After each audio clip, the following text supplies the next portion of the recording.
ही आहेत तुमच्या समोर टेस्टिस. तर हे टेस्टिस मध्ये काय आहे, हे लोब आहेत, हे सेप्टम आहेत, याच्यामध्ये आहे सेमिनिफरस ट्यूब. याच्यातली एक ट्यूब मी अशी बाहेर काढली आहे. समजते सगळ्यांना? यातील एक ट्यूब मी अशी बाहेर खेचली आहे आणि या ट्यूबला थोडंसं झूम करून पाहिलं तरी अशी आहे. याचं सेक्शन घेतलं तरी अशी आहे, याला कट केलं तरी अशी आहे. मग आता मी काय केलं माहितीये का, की या ट्यूब मधून एवढाच पोर्शन मी झूम केलाय, एक सेक्शन याच्यातून झूम केलाय. तो दिसताना तो सेक्शन मला आता असा दिसतोय. समजते सगळ्यांना? हा, स्पर्मॅटोजेनेसिस पाहतोय आपण.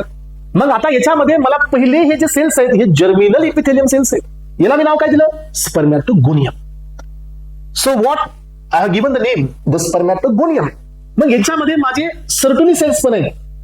इथं पहा, सर्टुली सेल्स पण आहेत. इथंच कुठेतरी माझे लेडिक सेल्स पण राहणार आहेत, लेडिक सेल्स, जे की अँड्रोजन्स आणि टेस्टोस्टेरॉनला बनवणार आहेत. स्पर्मॅटोगोनियम हा माझा इथं या जरा थोडस आता या साईडला. सो स्पर्मॅटोगोनियम हा आता डिव्हिजन मध्ये जाणार आणि he will form the primary spermatocyte. तुम्हाला माहिती असू द्या, स्पर्मॅटोगोनियमचा जो नंबर असतो क्रोमोझोमल तो 46 असतो. स्पर्मॅटोगोनियाचा जो क्रोमोझोमल नंबर असतो तो 46 असतो. ज्या ज्या वेळेला आजपर्यंत तुम्ही 46 म्हणाल त्या वेळेला तुम्हाला 2n ने रिप्रेझेंट करावं लागेल. ज्या ज्या वेळेला तुम्ही 46 म्हणाल त्या वेळेला तुम्हाला 2n यूज करावं लागेल. ज्या ज्या वेळेला तुम्ही 23 म्हणाल त्या वेळेला तुम्हाला सिंगल n यूज करावं लागेल. मग आता झालं काय, आजपर्यंत लक्षात घ्या की या ठिकाणी तुमच्याकडे स्पर्मॅटोगोनिया आहे. स्पर्मॅटोगोनियम हे डिव्हिजन मध्ये जातात. मायटॉटिक, तुम्ही आपण हे डिव्हिजन मध्ये पाहिलंय की ज्या ज्या वेळेला आपण मायटोसिसचं डिव्हिजन करतो त्या वेळेला chromosomal number is remain same. There is a no change in the chromosomal number in mitosis.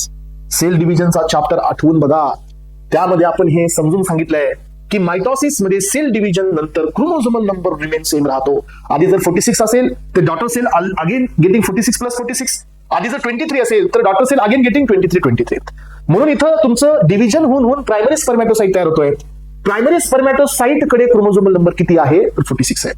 मग आता आजपर्यंत प्रायमरी स्पर्मॅटोसाइटचं पहिलं डिव्हिजन होणार, हे आता मिओटिक डिव्हिजन होणार आहे. दिस इज नॉट द मायटोसिस. हे डिव्हिजन असणार आहे मिओसिस. मिओसिस समजतं सगळ्यांना?